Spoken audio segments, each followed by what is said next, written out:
class, today we're gonna have to study about thermoregulation in cold. हमारा ये topic complete नहीं हुआ था 17/6 का। 76 की वीडियो इंशाल्लाह जल्द पोस्ट हो जाएगी, आप लोग देख लीजिएगा उसमें। और today we gonna have to make a very quick overview. हाँ, एक क्विक ओवरव्यू करेंगे शिवरिंग का, ताकि हम ये भी तो देखें तुम लोगों को कितना पता रह गया है। और उसके बाद हम नॉन शिवरिंग थर्मोजेनेसिस की तरफ चलेंगे कि what is non shivering thermogenesis, what it can be, what are the things we have in that. तो let's getting started for our topic of today.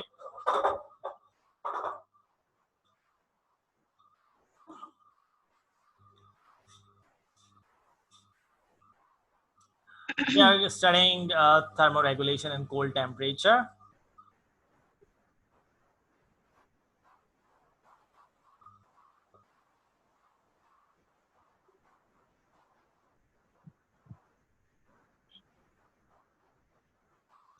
Okay, that is the thing which we're gonna have to start, thermoregulation in cold temperature. And regarding thermoregulation in cold temperature, the thing we have to start, that is the two thing. पहले हमने behavioral mechanism पढ़ा।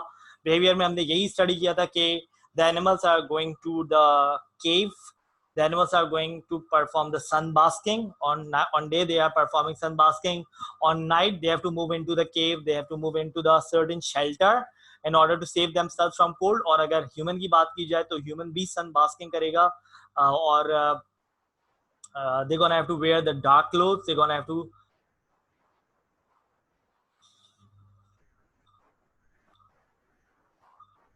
आजानें हो रही हैं। ज़मीरा मेरी तरफ तो अजान अभी टाइम है, मेरी तरफ अजान होगी तो मैं पॉज कर दूंगा।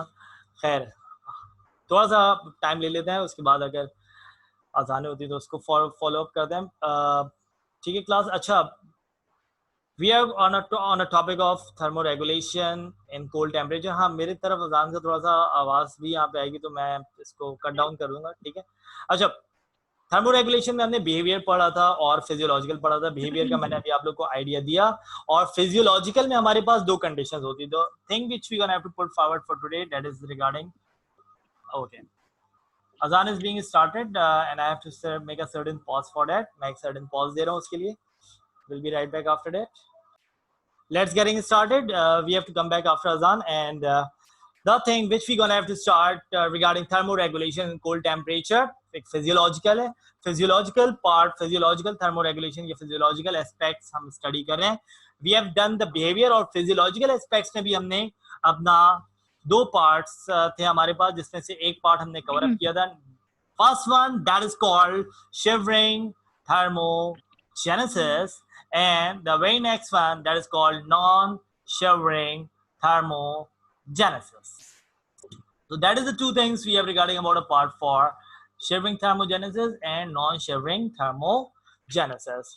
तो if I am talking about for shivering thermogenesis, shivering में होता क्या है, शिवरिंग में बॉडी कपकपाती है, और जब बॉडी कांपती है तो वो एक बहुत हैवी या फिर बहुत ज्यादा रैपिड फ्लो करती है या रैपिड मूवमेंट करती है। And for that rapid movement, जब हमारी बॉडी को शदीद ठंड लगती है, हमारी बॉडी बहुत ज्यादा क्या करती है, बहुत ज्यादा रैपिडली मूव करती है। टू एंड फ्रो मोशन होता है, वाइब्रेशनल पैटर्न में मोशन होता है, और वो मोशन स्लो नहीं होता, वो मोशन बहुत ज्यादा फास्ट होता है। And in order to perform that fast movement, the body requires what? The body requires energy. And yes class, I am put forward this question to you, that what is the thing which gives energy to the body? तो कौन सी ऐसी चीज है जो body को energy देती है? ATP, respiration. Yeah, the process. पहले तो एक दोनों जवाब सही हैं, दोनों जवाब सही है।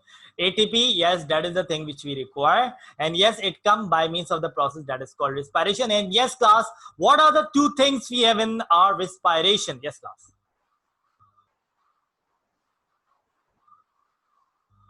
what are the things we have in our respiration? Respiration में हमारे पास कौन से दो फैक्टर्स होते हैं जो हमारी बॉडी को चाहिए होते हैं?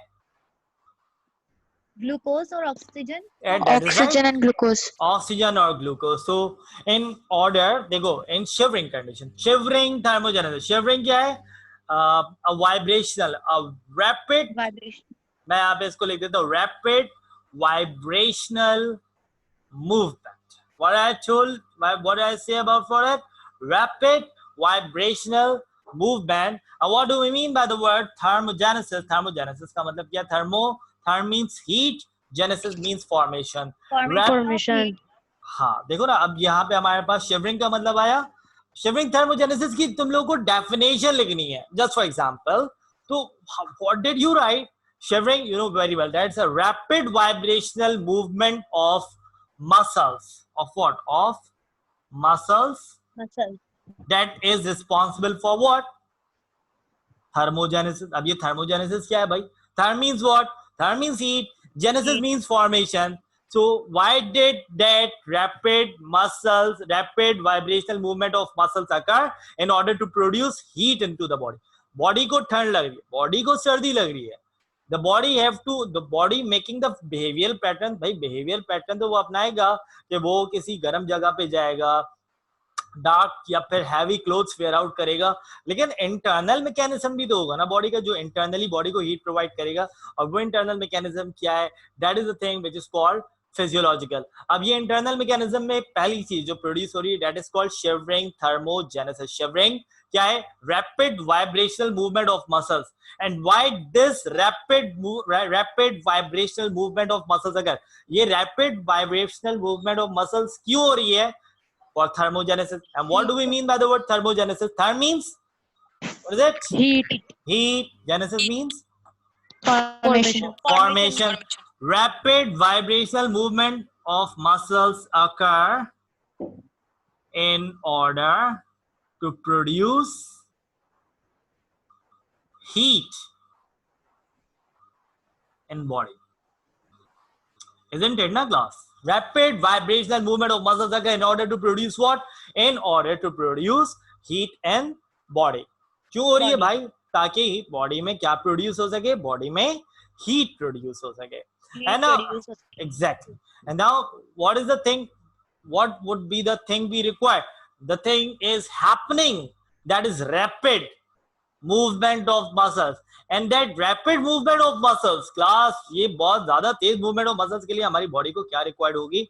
हमारी बॉडी को रिक्वायर्ड होगी एनर्जी. एग्जैक्टली. हमारी बॉडी को रिक्वायर्ड है एनर्जी. ज्यादा एनर्जी या कम एनर्जी? ज्यादा एनर्जी कैसे प्रोड्यूस होगी भाई? हमें ग्लूकोज, हमें पता है कि glucose and oxygen when linked up together it produces carbon dioxide, water, and last it produces what? It produces energy.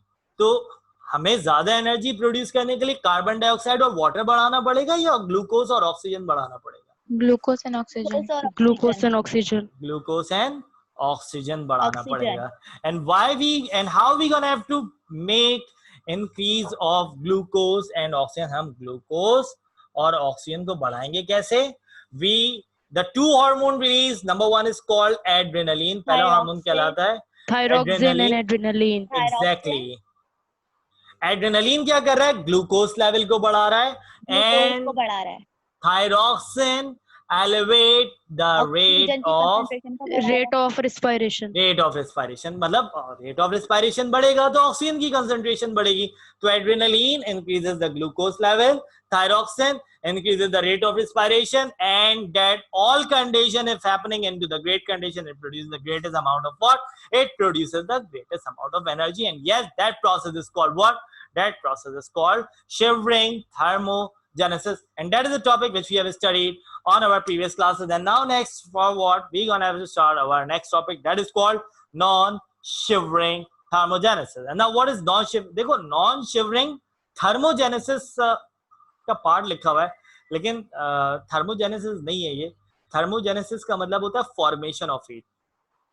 यहाँ पे हीट कोई एडिशनल फॉर्म नहीं होगी. Non shivering thermogenesis, it is a mechanism not to produce the heat. Shivering में heat produce हो रही है, तभी उसको थर्मोजेनेसिस के लिए एक अच्छा वर्ड है उसके लिए थर्मो. लेकिन यहाँ पे नॉन शिवरिंग थर्मोजेनेसिस, यहाँ पे याद रखिएगा. So are these enzymes? No, these are hormones.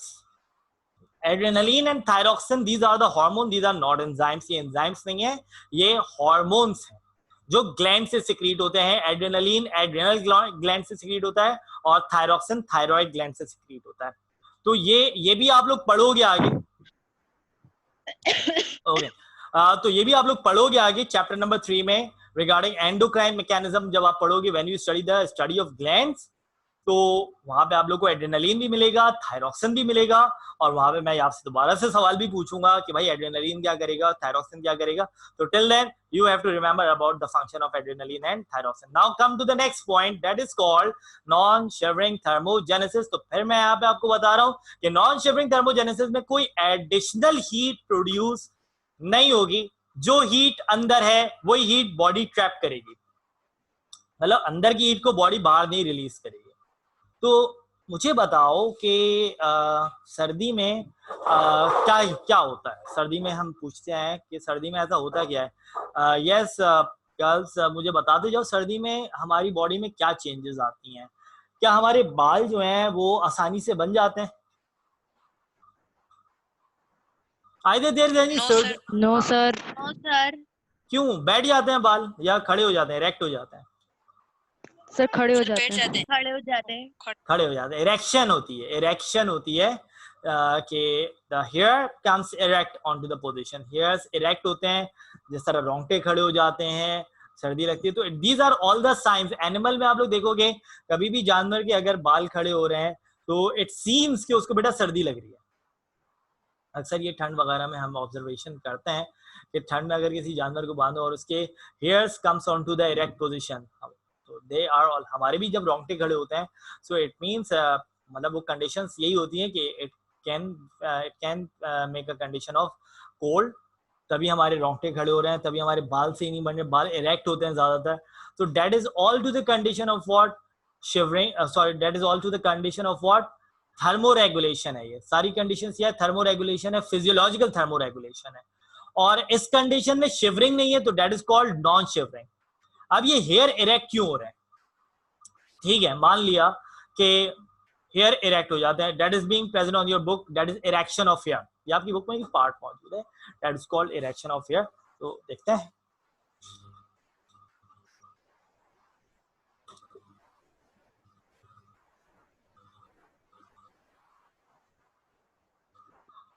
Okay, why and what does the erection of hair do? ये erection of hair, देखो अब यहाँ पे दो कंडीशंस मैं बना रहा हूं.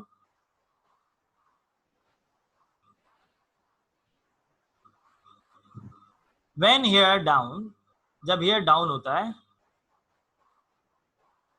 so you can see that the position hair down है, that is the hair and that is the epidermal side. Epidermis, ये हेयर है एंड दैट इज एपिडर्मिस. ये हेयर अभी इरेक्ट नहीं है, अभी हेयर क्या है? It would be lie down.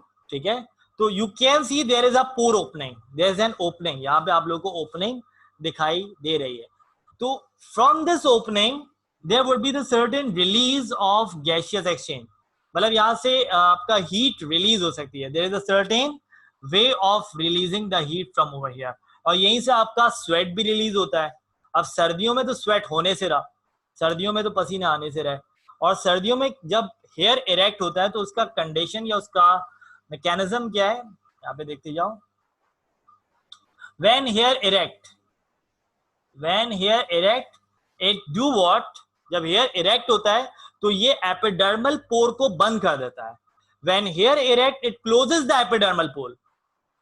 जहां से स्वेटिंग होती थी, जहां से हीट रिलीज होती थी बॉडी से, भाई बॉडी में हीट ज्यादा हो रही है तो बॉडी से ऐसा भी होता था भाप निकल रही होती है, भागते हैं हम बहुत ज्यादा देर से तो बॉडी हीट अप हो रही होती है, बॉडी अपने अंदर से हीट निकाल रही होती है. So the heat would be goes out from the epidermal side, from the epidermal pole, जहां से हीट रिलीज हो रही होती है, जहां से स्वेट पसीना रिलीज हो रहा होता है.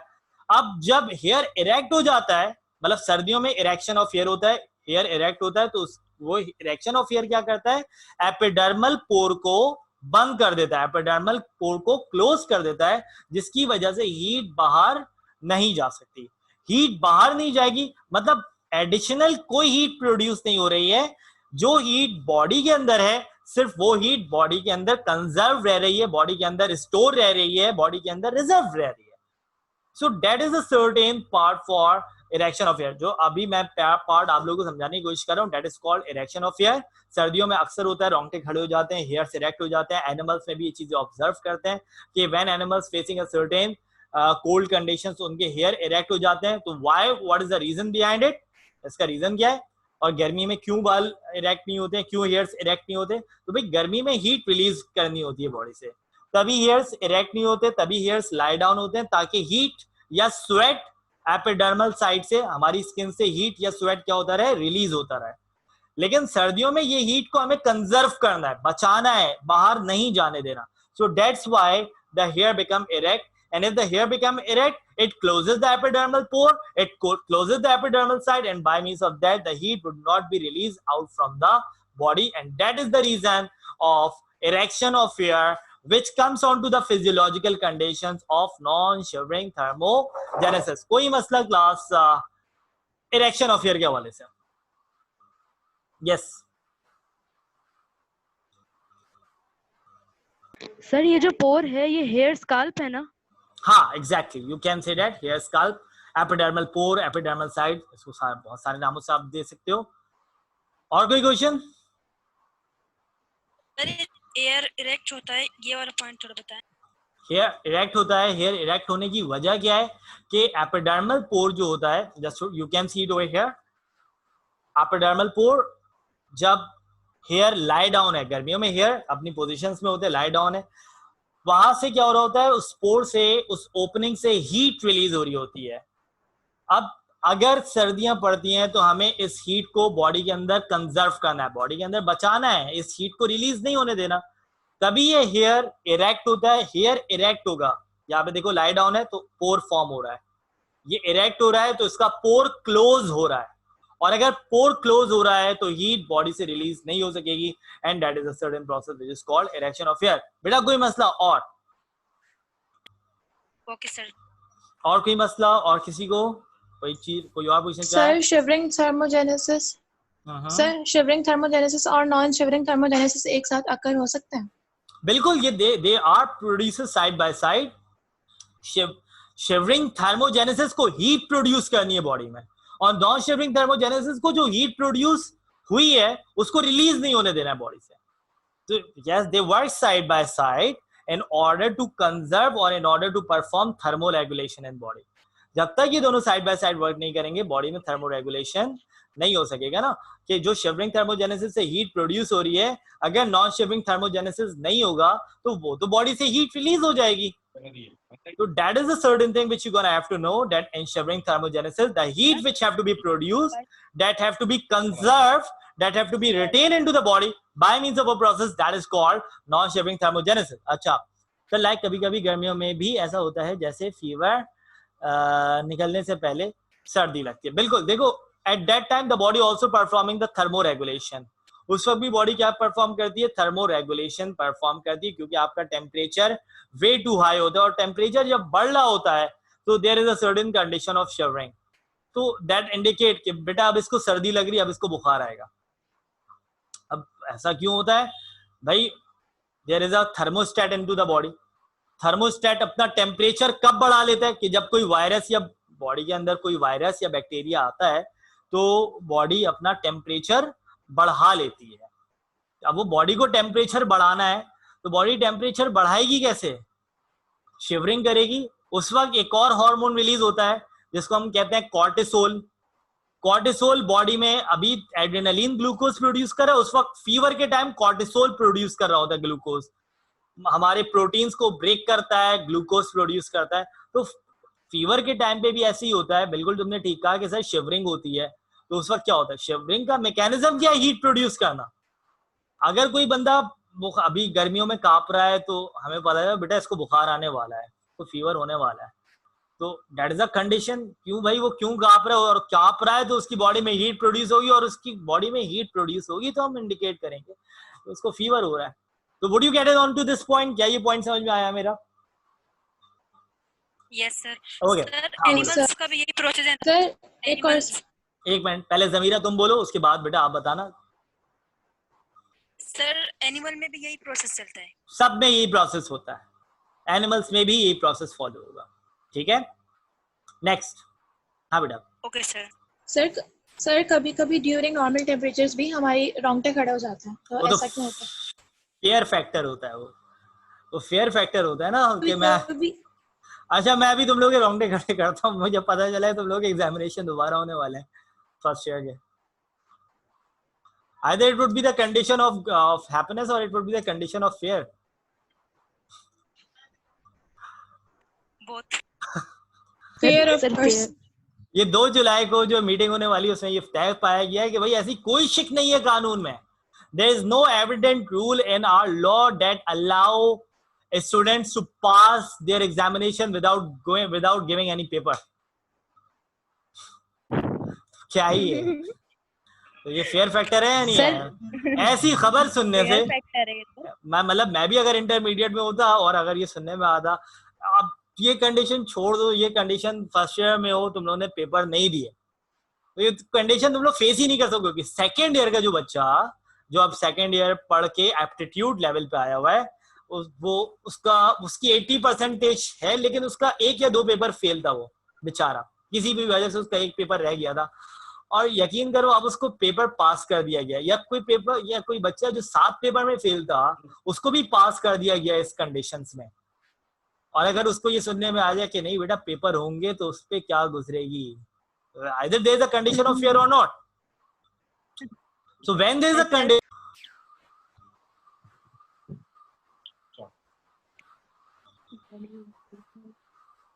Hello class, would you get my voice? Yes, sir. अच्छा. Yes, sir. So what am I saying?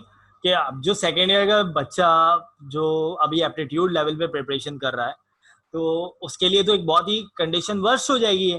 तो fair factor is a condition. अब वो तुमने बोला ना सर, नॉर्मल कंडीशन में भी हमारे रोंगटे खड़े हो जाते हैं. तो वो क्यों हो जाते हैं? When you hear any shocking news, when you hear any certain मतलब ये शॉकिंग कोई फेयर फैक्टर हो, so that is all to the condition of erection of fear as well. तो उसमें भी हमारे पास इरेक्शन ऑफ फेयर होती है. There is certain type of hormones which have to be release on to that condition which is responsible for the erection of fair.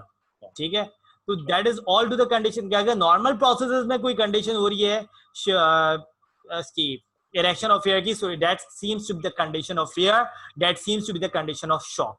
कोई मसला? Okay, sir. Thank you. Anyone else? Yes, Fiza. कोई सवाल बेटा? No, sir. चलो ठीक है. So let's get started to the next part of non shivering thermogenesis. ये तो अभी हमने पहला पार्ट पढ़ा है नॉन शिवरिंग थर्मोजेनेसिस का. शिवरिंग थर्मोजेनेसिस को हम यहाँ पे रब करते हैं और नॉन शिवरिंग थर्मोजेनेसिस के नेक्स्ट पार्ट की तरफ फुट फॉरवर्ड करते हैं. तो what are the next part of the non shivering thermogenesis we have? Let's getting started.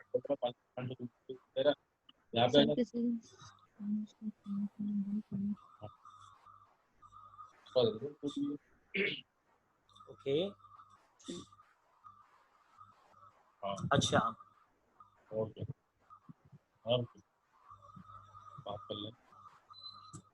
अच्छा, कस्मा जमी यू आर सेइंग सर, किसी स्टिमुलस के रिस्पांस में भी कभी कभी रोंगटे खड़े हो जाते हैं. कभी म्यूजिक लाउड सुनने से, कोई बहुत ज्यादा मोटिवेशनल, कोई बहुत ज्यादा क्या कह सकते हैं उसको, हिप हॉप या फिर एपिक म्यूजिक जिसको कहते हैं, जो बहुत ज्यादा वॉरियर लाइक म्यूजिक होता है, हाँ उसको सुनने से भी बहुत ज्यादा एक बूम आ जाता है, आपकी बॉडी बूम आ जाता है, आप बहुत ज्यादा मोटिवेटेड हो जाते हो. तो yes, that is also to the condition. कोई आपको बहुत ज्यादा मोटिवेशन दे, इमोशनली मोटिवेट करे आपको, तो उससे भी हो सकता है.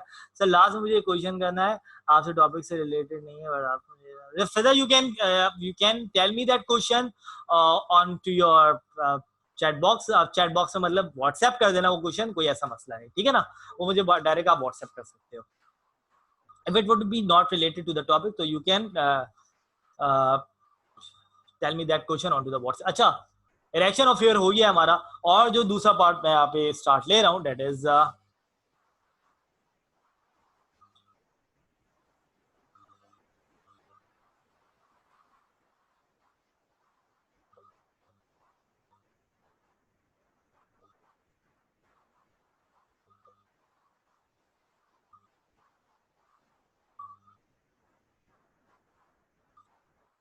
the next factor which I gonna have to start over here, that is called reduction of blood flow towards the skin.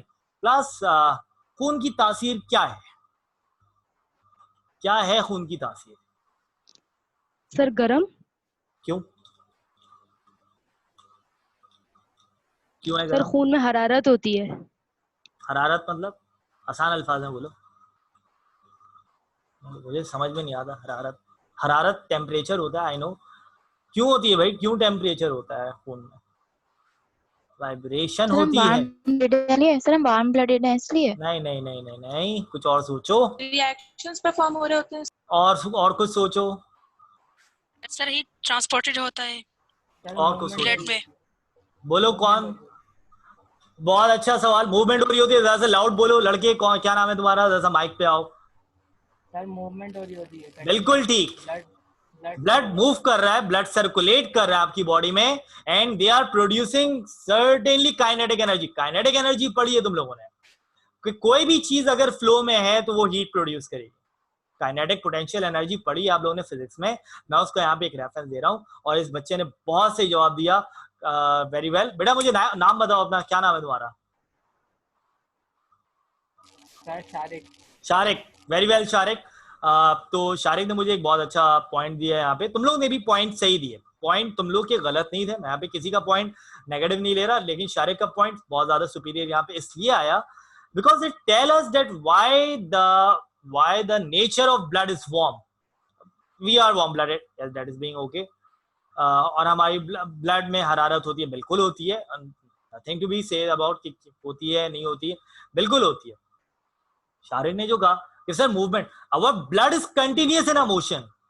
हमारा ब्लड एक कंटिन्यूअस मोशन में होता है सर। हमारा पंपिंग ऑर्गन जो हार्ट है उसको बिना रुके बिना झुके वो क्या कर रहा होता है? पंप कर रहा होता है। हम सोते हैं, हमारा दिमाग सो जाता है, क्या हार्ट सोता है? Yes Shariq, heart pump, heart continuously pump कर रहा होता है। बिल्कुल फिदा, हार्ट कंटिन्यूअसली पंप कर रहा होता है। ब्रेन सो जाता है, हार्ट कंटिन्यूअसली पंप कर रहा है। तो the mechanism of circulation of blood continuously flow कर रहा है। अब कंटिन्यूअसली मूवमेंट में है, कंटिन्यूअसली मोशन में है, and the motion equivalent to the kinetic energy. और जितनी काइनेटिक एनर्जी होगी उतनी ज्यादा हीट प्रोड्यूस होगी। ये याद रखो। अब यहाँ पे आओ, मैं तुम लोग को रिलेशन बताता हूँ, फिजिक्स के अकॉर्डिंगली बताते हैं। यहाँ पे आप कि शारिक ने बोला सर मोशन, मूवमेंट होगी तो तभी क्या होता है कि उस ब्लड का नेचर वार्म होता है। मोशन ज्यादा है, काइनेटिक एनर्जी ज्यादा होगी। काइनेटिक एनर्जी ज्यादा होगी, so that conditions would be warm. Heat produce होगी, और वो कंडीशन क्या होगी? वार्म। वहां पे क्या प्रोड्यूस हो रही है? जितनी काइनेटिक एनर्जी होगी वहां पे क्या प्रोड्यूस हो रही है? हीट प्रोड्यूस हो रही है। जिस तरह मुझे एक बच्चे ने बताया कि जमीरा, आई थिंक उसने बताया कि हरारत होती है। बिल्कुल हरारत है, बिल्कुल टेम्परेचर है, ठीक है। तो जितनी ज्यादा मोशन होगी उतनी ज्यादा काइनेटिक एनर्जी, उतनी ज्यादा कंडीशन जो चीज की होगी वो वार्म होगी या हीट अप होगी। अच्छा, reduction of blood flow towards the skin. एक तो हमें ये बात समझ में आई कि the nature of blood is warm. Blood का नेचर वार्म होता है, और इस वार्म नेचर की वजह से सर्दियों में खून का जो दौरानिया होता है स्किन की तरफ से वो ज्यादा होता है या कम होता है? तो according to the point it says कि सर्दियों में in order to regulate your temperature during the cold condition by means of physiological mechanism, तो यहाँ पे कंडीशंस होगी क्या सर? यहाँ पे कंडीशंस ये होगी कि हमारी स्किन की तरफ जो ब्लड फ्लो करेगा उसकी फ्लो क्या हो जाएगी? रिड्यूस हो जाएगी। तभी सर्दियों में हमारी स्किन बहुत ज्यादा सॉफ्ट और मॉइस्ट हो जाती है। ऐसा ही है क्लास? Yes sir. अच्छा, मेरी आवाज आ रही है सबको? Because it shows my connection is unstable. अब आ रही है मेरी आवाज सबको? आ रही है? सर थोड़ी आवाज लैग कर रही है। कट थोड़ी आवाज लैग कर रही है। अब सही है? अब सही है class? Yes sir. All of you? Yes, sir. Okay okay okay, thank you. अच्छा ठीक है। नहीं अब सर, हम लैग कर रही है। अभी भी लैग कर रही है? चलो, it would B clear with respect of time. हम ये बात करेंगे, हम ये बात कर रहे हैं, पॉइंट को मैं दोबारा से रिपीट कर रहा हूं कि हमारी बॉडी जो कि the thermoregulation which have to be occur in cold temperature, जो thermoregulation जो हमारी बॉडी थर्मोरेगुलेट करेगी कोल्ड टेम्परेचर में, why means of physiological mechanism। तो class what we gonna have to say, it have to perform reduction of blood flow towards the skin. हम जानते हैं कि हमारे blood का nature warm है, it contain heat, it having a certain temperature. Why? Because it is in a continuous motion. वो एक continuous motion में होता है, और इस continuous motion में होने की वजह से continuous kinetic energy produce होती है, और kinetic energy produce होने की वजह से वो the nature of blood is warm. तो in cold condition the blood having a very reduced amount of blood flow towards the skin, बहुत ही reduced amount flow करेगा skin की तरफ, तभी हमारी स्किन जो है सर्दियों में वो बहुत ज्यादा सॉफ्ट और मॉइस्ट हो जाती है. ऐसा ही है ना क्लास, क्या कहते हो? Yes sir sir. लेकिन मॉइस्ट होने का रिड्यूस्ड फ्लो से क्या ताल्लुक है? नहीं, पहले ये बताओ, मॉइस्ट और सॉफ्ट हो जाती है? नहीं सर, वो तो रफ नहीं हो जाता सर मैं रफ और हर- ड्राई हो जाती है. तो मेरे सर point- सर्दियों में रफ हो जाए तो वही तो मैं बोल रहा हूँ, जिन पॉइंट को लोगों की अपोज oily skin करो. होती है. ऑयली होती है, ड्राई होती है, सबकी स्किन फटती है बेटा, सबकी स्किन ड्राई होती है, सबकी स्किन रफ होती है. तो कभी कभी मैं पॉइंट अपोज भी करूंगा. अच्छा, सर्दियों में हमारी स्किन ड्राई क्यों हो रही है, हमारी स्किन फट क्यों हो रही है, हमारी स्किन रफ क्यों हो रही है, हमारी स्किन ड्राई क्यों हो रही है? What are all the reasons we have? Why? Because skin does not get the proper flow of blood. Skin को प्रॉपर फ्लो नहीं मिल रहा ब्लड का. And why the skin does not get the proper flow of blood? Skin को proper flow क्यों नहीं मिल रहा ब्लड का? Yes class, what could be the reason that why skin does not get the proper flow of blood? Sir because of cold temperature. तो sir body में heat को maintain trap करने करने में के लिए, हीट को ट्रैप करने के लिए ताकि वेस्ट नहीं हो. मतलब जितना ब्लड की तासीर वार्म है और सराउंडिंग टेम्परेचर कोल्ड है, तो जितना ब्लड अगर स्किन की तरफ जाएगा, स्किन का सराउंडिंग क्या है, कोल्ड है, तो blood might lose their heat. Blood क्या हो सकता है, वहां से अपना हीट क्या कर दे, लूज कर दे. So in a certain condition. अच्छा class, I gonna have to send you another code. मैं आपको दूसरा कोड दोबारा भेज रहा हूं. I gonna have to end this meeting because I have very less than a minute left, और मैं इस मीटिंग को एंड करके दोबारा से आप लोग कोड भेज रहा हूं. Join me after that. Let's getting started. So that is somewhat about a part that is called reduction of blood flow towards the skin. In cold condition, the amount of blood flow would be reduces towards the skin. और amount of blood flow reduce skin की तरफ क्यों हो रहा है? ताकि जितना कम से कम blood flow,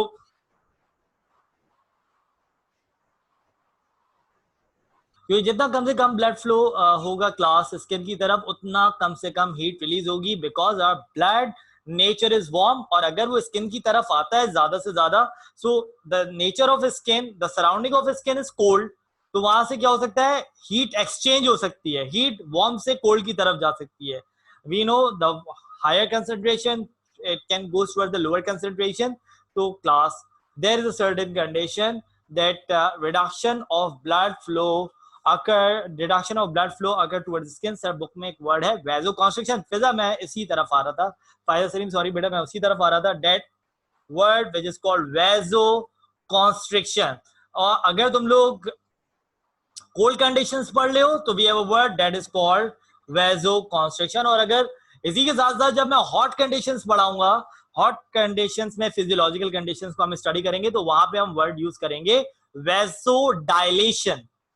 नाउ तुम लोग ने वर्ड दिया, फायदा बेटा तुम बताओ वैसो मींस व्हाट? वैसो क्या हो सकता है? कॉन्स्ट्रिक्शन. देखो that is a word which I am dividing over here into the two part.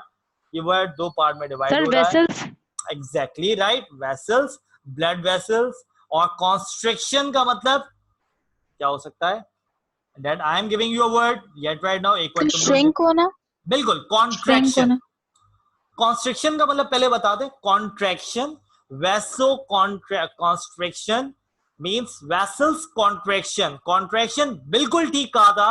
shrink, कि vessels shrink हो रहे हैं. vessels shrink हो रहे हैं तो amount of blood आगे नहीं जा सकेगा. there is a very reduced amount of blood flow towards the skin. why? because of vasoconstriction. जितना vessels dilate होंगे blood flow बढ़ेगा. जितना vessels contract सुकड़ जाएंगे उतना blood flow कम हो जाएगा.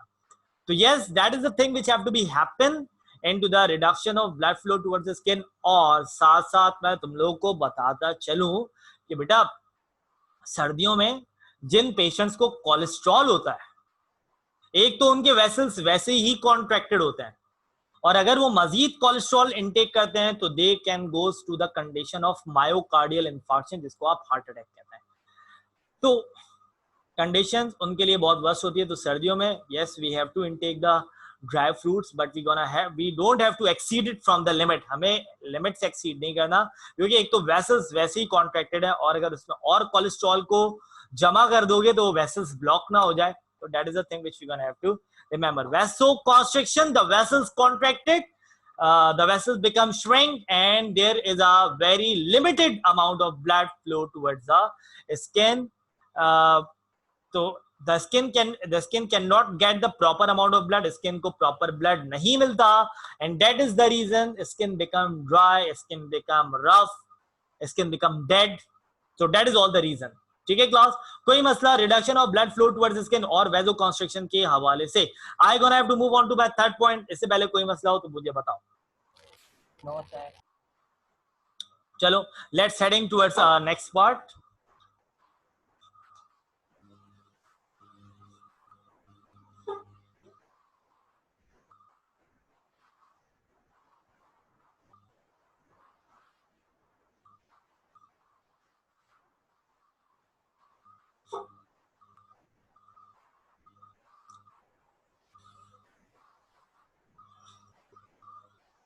The third point we have, that is called subcutaneous fat accumulation.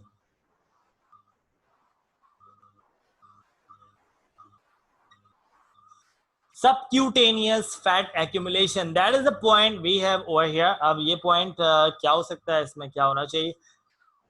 Subcutaneous, that we are talking about skin. Fat, that is a certain lipid, जिसको हम fatty कहते हैं. Accumulation, deposition.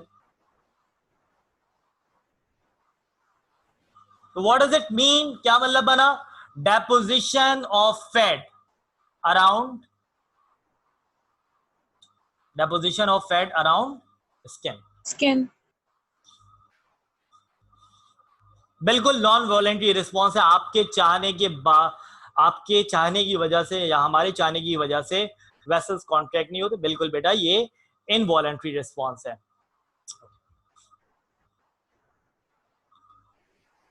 अच्छा जी, तो हम बात कर रहे थे सबक्यूटेनियस फैट एक्यूमुलेशन के हवाले से. सबक्यूटेनियस फैट एक्यूमुलेशन क्या होता है? तो हमने यहाँ पे बात की, accumulation means deposition, fat lipid layer, the layer of fat, the layer of lipid, the layer of fatty acid, और subcutaneous skin, deposition of fat around the skin. And what does that layer of fat do? ये layer of fat क्या करेगा? It perform the isolation. It acting as isolating layer. ये क्या करेगा? It acting as isolating layer. अब ये isolating layer क्या है? आइसोलेटिंग लेयर, ये फैट की लेयर क्या काम सर अंजाम देगी? तो बेटा याद रखना, ये फैट की... अच्छा, सबके पास वीडियो रुक रही है? किसी के पास अगर वीडियो क्लियर नहीं हो रही हो तो पहले मुझे इन्फॉर्म करे. नो सर, मेरे पास तो क्लियर है. अच्छा चलो, जमीरा आप बताओ, क्लियर है वीडियो? कभी कभी हो जाता है नेट पे, मेरा भी नेट कभी कभी मसला करता है. यस जमीरा, कोई मसला नेट के हवाले से, कोई मसला अभी मेरी वीडियो के हवाले से? Inform me.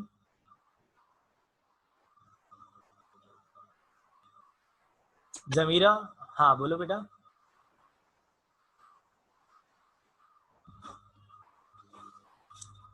If you are not able to talk, so you can make it on to the chat box as well. अपने chat box में बता दो, कोई ऐसा मसला नहीं बेटा. मे बी नेट, हाँ नेट इशू होता है, सबके साथ होता है, टेक्निकल फॉल्ट है, कोई मसला नहीं. वीडियोस तो मिल रही है ना तुम लोगों को, 17 की भी मिल जाएगी, आज की भी इंशाल्लाह मिल जाएगी. वीडियोस को एडिट करना पड़ता है थोड़ा सा, तो इस वजह से थोड़ा सा टाइम लगता है बेटा. खैर, लेकिन इंशाल्लाह कोशिश करेंगे कि जल्द से जल्द आप लोगों को प्रोवाइड कर दी जाए. अच्छा खैर, आओ बात करते हैं फिर सबक्यूटेनियस फैट एक्यूमुलेशन के हवाले से. तो that layer of fat can may be the isolate, it acting as a isolating layer. ये आइसोलेटिंग लेयर कैसे है? कि ये अंदर की हीट को बाहर नहीं जाने देती और ये बाहर की हीट को अंदर नहीं आने देती. That is certain and that layer of fat is called brown fat. ये ब्राउन फैट कहलाता है जो